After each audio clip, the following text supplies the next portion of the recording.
মালদায় ধুন্ধুমার আর বিচারকরা আক্রান্ত।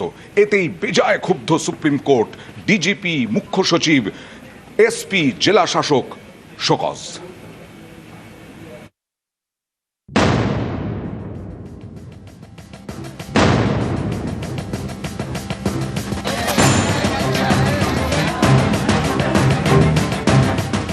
এসআইআরে নাম বাদ যাওয়ার অভিযোগ প্রতিবাদে বুধবার মালদার কালিয়াচকে অশান্তি, 7 বিচারককে ঘেরাও।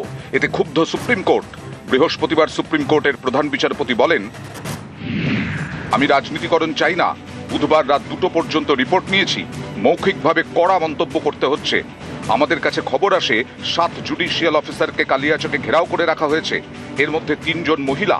রাজ্যের সর্বোচ্চ প্রশাসনিক আধিকারিকের সঙ্গে যোগাযোগ করেন রেজিস্ট্রার, বলেন ব্যবস্থা নিতে, কিন্তু রাত 8:30টা পর্যন্ত কোনো ব্যবস্থা গ্রহণ করা হয়নি। স্বরাষ্ট্র সচিব আশ্বাস দিলেও উল্লেখযোগ্য পদক্ষেপ করা হয়নি। জুডিশিয়াল অফিসারদের জলটুকুও দেওয়া হয়নি।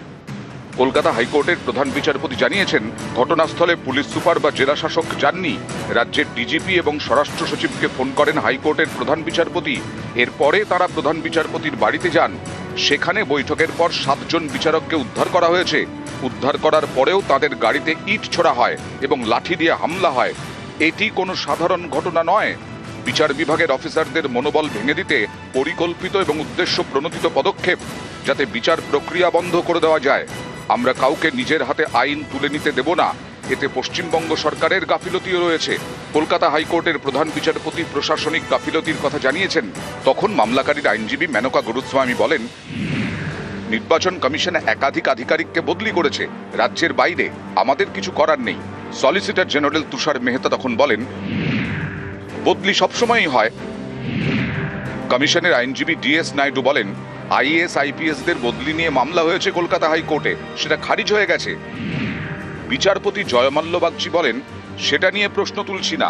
যারা এখন দায়িত্বে রয়েছেন তাদের নজরদারি বাড়াতে হবে। সরকার এবং বিরোধী পক্ষ সবার সমানভাবে এই ঘটনার নিন্দা করা উচিত। রাজ্যের অ্যাডভোকেট জেনারেল কিশোর দত্ত বলেন, আমরা দায় এড়াচ্ছি না, আমাদের দায়িত্ব রয়েছে।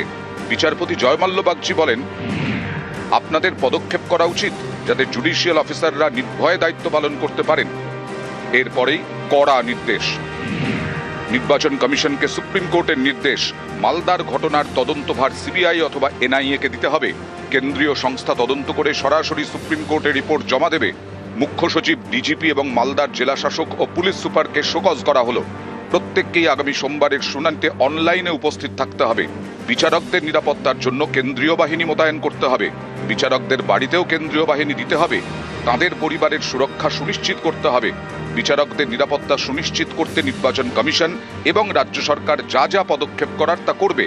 যে সমস্ত জায়গায় আপত্তি জানানোর কাজ অথবা শুনানি চলবে, সেখানে 3 জনের বেশি ঢুকতে পারবেন না, 5 জনের বেশি জমায়েত করা যাবে না। এই বিষয়টি নিশ্চিত করতে হবে রাজ্যের স্বরাষ্ট্র সচিব, ডিজিপি, জেলা শাসক এবং পুলিশ অফিসারদের। এদিন সুপ্রিম কোর্ট বলে, আমরা কাউকে জুডিশিয়াল অফিসারদের মনোবল ভাঙতে দেব না। রাজ্য প্রশাসন সম্পূর্ণভাবে ভেঙে পড়েছে। মুখ্য সচিব, ডিজিরা তাদের দায়িত্ব পালনে কার্যত ব্যর্থ। মামলাকারীর আইনজীবী কপিল সিব্বাল সুপ্রিম কোর্টে বলেন, রাজ্যের আইন শৃঙ্খলা ভেঙে পড়েছে, এই পর্যবেক্ষণ দয়া করে প্রত্যাহার করুন। প্রধান বিচারপতি সূর্যকান্ত তখন প্রশ্ন তোলেন, বুধবার যে ঘটনা ঘটেছে সেটাকে কি বলবেন? আইনজীবী কল্যাণ বন্দ্যোপাধ্যায় বলেন, অত্যন্ত খারাপ ঘটনা ঘটেছে। নির্বাচন কমিশনের হাতে 15ই মার্চ থেকে সব ক্ষমতা চলে গেছে। কমিশন তাদের নিজেদের লোককে বসিয়েছে, প্রতিদিন প্ররোচনা দিচ্ছে, তার কারণেই এই ঘটনা ঘটছে। কমিশনের আইনজীবী তখন বলেন, আপনারা প্ররোচনা দিচ্ছেন। পাল্টা কল্যাণ বন্দ্যোপাধ্যায় বলেন, মুখ্য নির্বাচন কমিশনার বিষয়টি ব্যক্তিগতভাবে নিয়েছেন, তাই বাংলায় সব আলাদা। নিউজ 18 বাংলা।